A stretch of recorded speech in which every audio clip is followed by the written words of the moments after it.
내 집인데 여기 들어가면 제가 범죄자가 됩니다. 임대업 초기 시절 인류의 바사삭 부서진 사건이에요. 학생이었어요. 계약금 받았고 집에 애착이 있는지 이것저것 묻더라고요. 잔금만 남았는데 잠깐 집만 넣어둘게요. 한마디에 비번을 알려줬죠. 그 정도 호의는 베풀 수 있다고 생각했어요. 다음날 계약 시간을 잡으려고 연락했는데 그때부터 연락이 안 되더라고요. 아차 싶어 휴대폰만 붙들고 미친 듯이 검색했어요. 세입자 잠적, 비번 알려준 후, 짐 어떻게 빼나. 검색하면 할수록 더 답답해졌어요. 제 손엔 마스터키가 있었어요. 1초면 문 열 수 있었죠. 근데 그 1초 안에 제가 주거 침입범이 되는 거예요. 명목상 내 집인데 세입자가 박아놓은 말뚝 때문에 손에 든 마스터키를 쓸 수가 없는 거죠. 여러분도 혹시 이 위험한 친절을 베풀고 계시지 않나요? 임차인이 잔금 전 던지는 조심해야 할 부탁 3가지 유형, 그리고 거절하는 화법까지 정리해 드릴게요. 비번 알려주는 거, 별것 아닌 것 같죠? 저도 처음에 간단한 거라 생각했어요. 근데 법에서는 이게 시설물 인도예요. 임대인이 임차인한테 집을 넘겨준 거나 마찬가지라는 뜻이에요. 여기서 한 단계 더 가는데 시설물 인도된 상태에서 짐이 들어왔어요. 그 순간 점유가 시작된 겁니다. 전입신고 안 했어도 잔금 안 받았어도 상관없어요. 이거 처음 듣는 분 많죠? 저도 그랬어요. 임대 시작할 때 아무도 안 알려주거든요. 점유가 시작되면 임대인이 혼자 처리할 수 없는 영역이 생겨요. 그래서 제가 마스터키로 문 열고 들어가면 주거침입죄, 짐 함부로 빼면 재물손괴죄, 임차인이 신고 한번 하면 임대인이 입건되는 겁니다. 내가 피해자인데 움직이는 순간 가해자가 되는 구조예요. 이게 어떤 느낌이냐면요. 친구한테 돈 빌려준 적 있으세요? 빌려준 사람이 갚으라고 재촉하면 쪼잔한 사람이 되고 재촉 안 하면 호구가 되고 오프, 그 자리예요. 비번 한 번 알려준 임대인이 딱 그 자리에 가는 겁니다.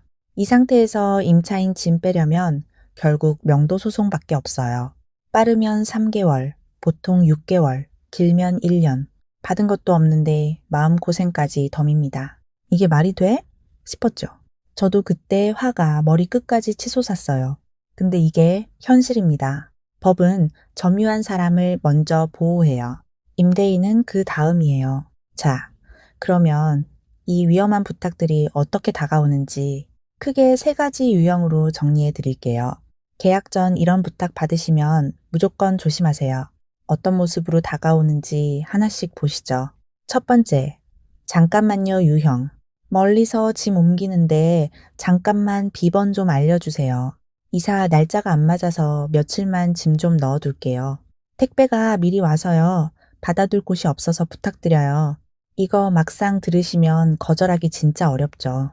내가 임차인이라도 이런 상황이면 똑같이 부탁할 만하니까요. 저도 그렇게 생각했어요. 학생한테 비번 알려준 게 이 패턴이었거든요. 근데 이게 가장 흔한 함정이에요. 잠깐 이 점유가 되는 순간이거든요. 짐 한 박스만 들어가도 점유 시작입니다. 두 번째, 미리 좀 볼게요. 유형. 인테리어 좀 하려고요. 청소도 미리 해두고. 가구 치수 재러 한 번만 들어갈게요. 월세 더 드릴 테니까 입주만 좀 미리 부탁드려요. 이건 진짜 흔들려요. 임차인이 적극적이고 책임감 있게 보이거든요. 와, 집에 애정 있네 하고 호감 가고요. 월세 더 준다는 건 거절하기 더 어렵죠. 근데 인테리어, 가구, 청소 다 짐 들어가는 거예요. 한 번 들어간 짐은 점유, 점유는 임대인이 못 뺍니다. 좋은 인상 한 번에 6개월에서 1년, 명도 소송 가는 거예요. 세 번째, 이미 받았어요 유형. 이 유형이 가장 어이없어요. 전 임차인한테 부탁해서 비번 받았어요. 부동산에서 알려줘서 미리 짐 좀 넣어뒀어요.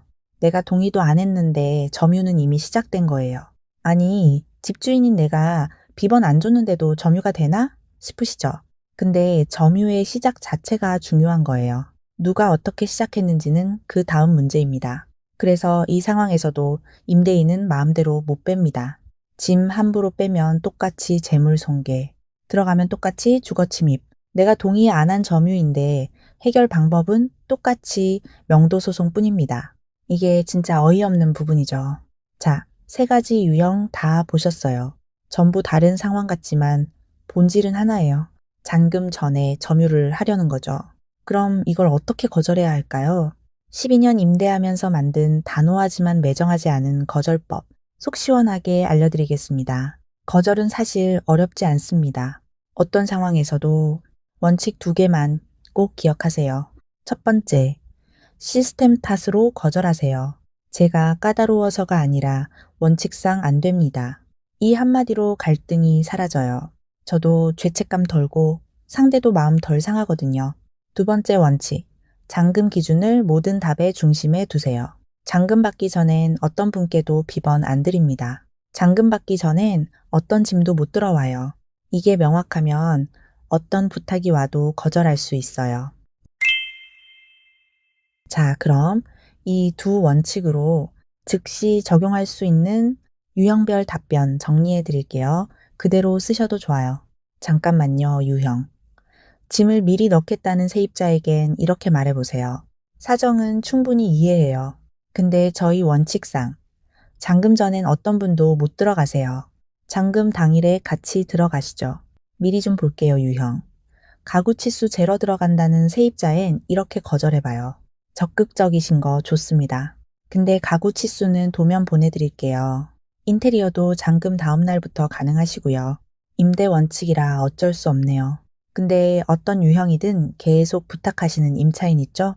진짜 급한 사정이라 그럴 수 있어요. 이럴 때는 이렇게 말해보세요. 부동산 동행에서 집만 임시로 들여놓으시는 건 가능합니다. 단, 비번은 그날 알려드리지 않아요. 잔금 받는 날, 그때 비번 직접 전달해 드립니다. 이미 받았어요, 유형. 미리 비번 받았다는 임차인에겐 단호하게 말하세요. 잠깐, 그건 안 됩니다. 잔금 안 들어온 상태에서 들어오시는 건 불법 점유예요. 같이 곤란해지는 상황이라 지금 짐 빼시는 게 맞아요. 외우실 필요 없어요. 잔금 받기 전엔 절대 안 됨. 그게 원칙임. 이 한마디만 단호하게 하세요. 이건 꼭 알아가셔야 합니다. 12년 임대인 하면서 깨달은 핵심 꿀팁.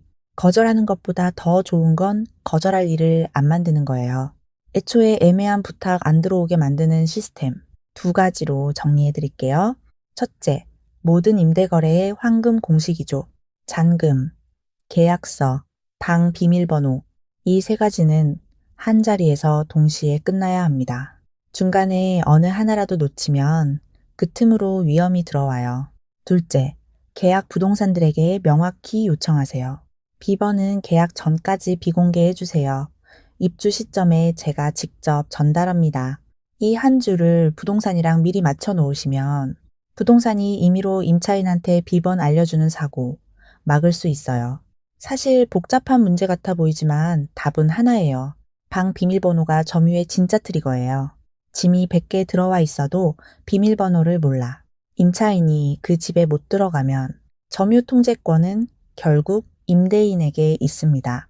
비번만 안 알려주면 모든 선택권이 임대인 손안에 있는 거예요. 오늘 정리해 드릴게요. 요약하면 이겁니다. 거절은 원칙상 잔금 기준. 방 비밀번호가 점유의 진짜 트리거다. 어떤 임차인이 점유를 시도한다면 이 2가지만 기억하세요. 오늘 보신 내용들 다 위험한 친절이라는 가면을 쓰고 들어와요. 근데 이제 그 가면 벗기는 방법 전부 아시겠죠? 방 비밀번호만 단호하게 지키면 끝입니다. 저처럼 한번 당해보신 분, 그리고 임대 처음 시작하시는 분, 오늘 내용만 아시면 잔금 전 점유 문제로 마음고생 더 이상 안 하실 겁니다. 도움 되셨다면 구독과 좋아요 부탁드려요. 다른 임대인 분들도 같은 일 안 겪도록 공유도 한번 부탁드립니다. 더 좋은 영상으로 찾아올게요. 다음 영상에서 만나요.